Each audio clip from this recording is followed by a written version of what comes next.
Ang kahirapan ay isang kondisyon o isyong panlipunan na kinikilala ng kakulangan ng mga mapagkukunan na kinakailangan upang matugunan ang isang tiyak na antas ng pamumuhay na inaasahan para sa lugar kung saan nakatira ang isang tao.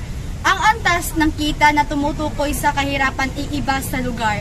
Kaya ang sosyal na siyentipiko ay naniniwala na ito ay pinakamahusay na tinutukoy sa pamamagitan ng mga kondisyon ng pag-iral tulad ng kawalan ng akses sa pagkain, pananamit at kanlungan. Ang kahirapan ay isang malaking problema na kinakaharap at nararanasan natin mula noon hanggang ngayon. Ito ay mahirap malutas at aabutin ka pa ng ilang buwan o kahit na taon bago ka makaahon mula sa kahirapan. Ang kahirapan ay nanggagaling sa maliit na antas ng lipunan at ito ang pamilya hanggang sa ito ay naging problema ng ating bansang Pilipinas. Hindi lang ang Pilipinas ang nakakaranas ng kahirapan, kundi pati na rin ang ibang mga bansa katulad ng India. Ang kahirapan ay isang social at economic issue na nakakaapekto sa ating lipunan.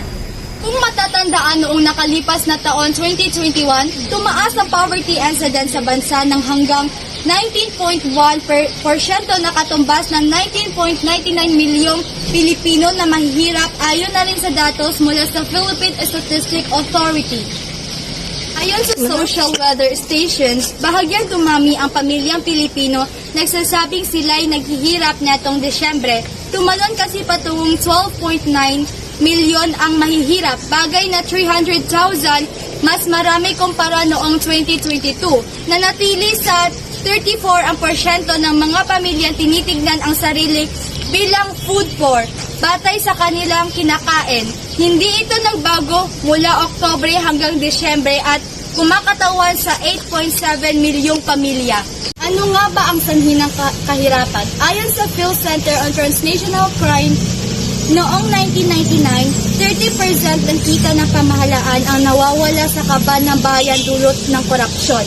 Ito ang dahilan kung bakit nanatiling mahirap ang maraming Pilipino at hindi umaangat ang kabuhayan nila. Ikalawa, unemployment or underemployment. Ito ang pagkakaroon ng trabaho na kaunti ang bayad na nagtutulak sa isang tao upang humanap ng dagdag kita o dagdag na trabaho. Ikatlo, kakulangan sa edukasyon. Ikaapat, teenage pregnancy. Iniulat ng Population Commission na 24 na sanggol ang ipinapanganak sa mga teenage na ina bawat oras. Humigit kumulang 200,000 na kabataan sa Pilipinas ang nabubuntis taon-taon at paghuli ay ang inflation.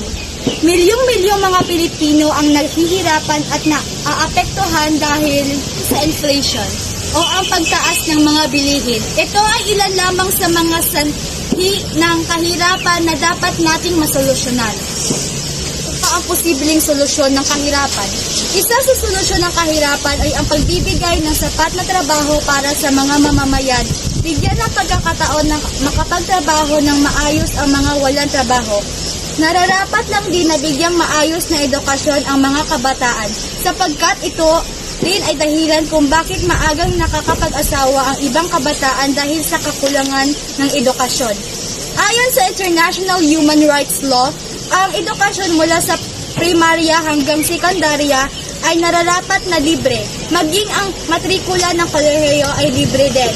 Ito rin ay nakasaad sa 1887 Konstitusyon ng Republika ng Pilipinas, Section 1. Isa rin sa solusyon ng kahirapan ay ang pag-iwas sa teenage pregnancy. Ang mga magulang ay nararapat lamang na gawin ang kanilang responsibilidad upang maprotektahan ang kanilang mga anak. Ang mga kabataan din ay lalo na ang mga kababaihan ay dapat matutong makinig at gawin kung ano ang nararapat.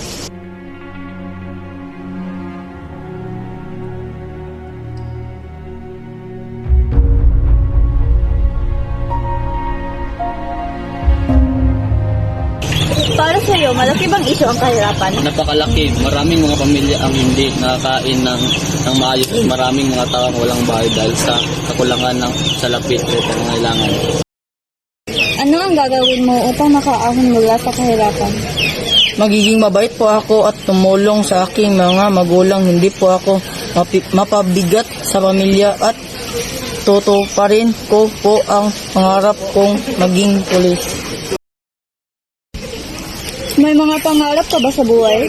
Opo, gusto ko po magkaroon ng normal na pamumuhay. Gusto ko po makabili ng maraming laruan at makakain ng masarap na pagkain. Gusto ko ring maging isang mahusay na pulis. Nakakain ba kayo ng 3 beses sa isang araw? Madalas lang po kaming may pagkain. Wala po kaming trabaho si inay dahil nagbantay lang siya ng kapatid namin at si itay ay isang construction worker at kapilang po ang iniwan namin. Sabi ko ba sa mga viewers natin ngayon? Kaya po nating lahat to sapagkat kasama natin ang Diyos.